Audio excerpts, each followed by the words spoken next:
I viewed myself as the weakest person on the planet Earth. My goal in life was to, in my mind, believe I'm the hardest man alive.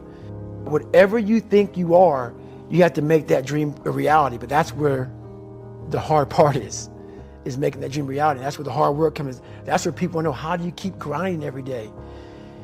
You have to make those insecurities, those fears. Like when I was 300 pounds, I didn't have any drive. I'm gonna go be a Navy SEAL. What kind of stupid shit is that, 300 pounds? There wasn't like a drive to go be a Navy SEAL. I was an insecure, lying kid, afraid. I had to look at my insecurities and in my fear and find drive in that. We're all looking for passion. Passion's all around you. You have a whole fucking stack of it all around you. It's your insecurities, all that shit. You gotta dive deep into that shit. All of it, it's all in there. All the energy and fuel you need is right in yourself. It's all there. You got a lot of stuff to do to overcome. And that's where I found it.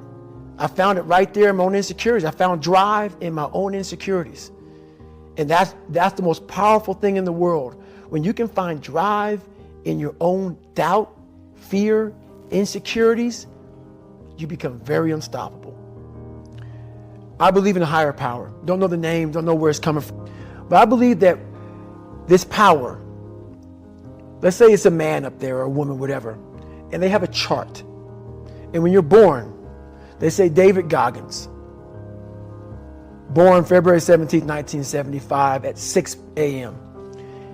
They write the chart down because they can see everything. They know exactly what you're fucking supposed to be. They know what you're supposed to be. You die, you go to so-called heaven. You arrive at heaven, I'm 300 pounds. I retired as an Ecolab guy, which is okay, it's just a job, whatever.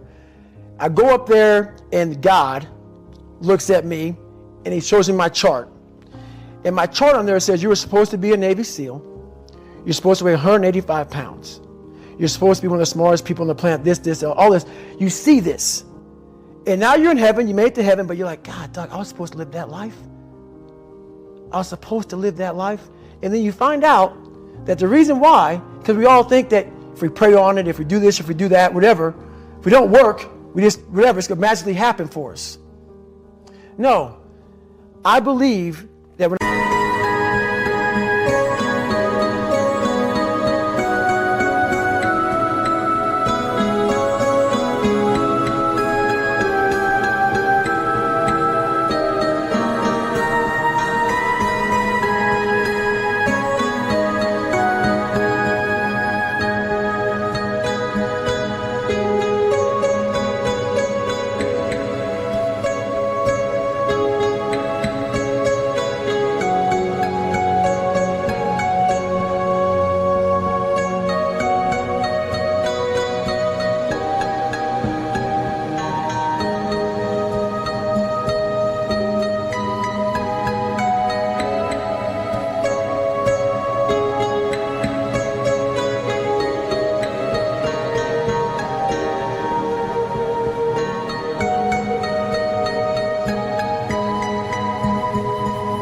I'm all said and done with, my whole job is to outwork the chart.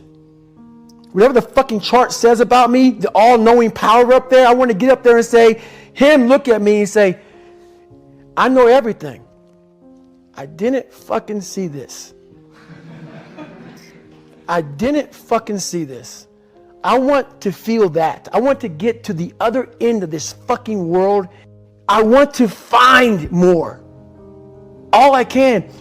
And in that fucking sack of shit, you have to dive in that to find more. Because if you're not willing to go in there and face yourself, you're not gonna find anything. You're gonna live right here on surface, man, right here on surface. So if there is an ending to this world and there is somewhere to go and there's a judgment, you're gonna get there and you might see a chart. And that chart may tell you who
should have been. And now you get the rest of your life to think about that.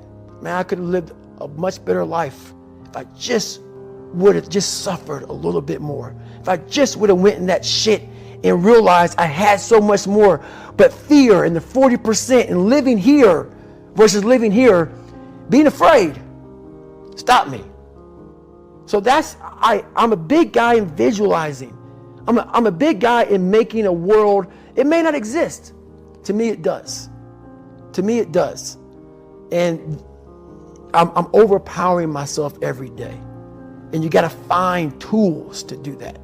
That's the tool that I use. So that's what it's all about.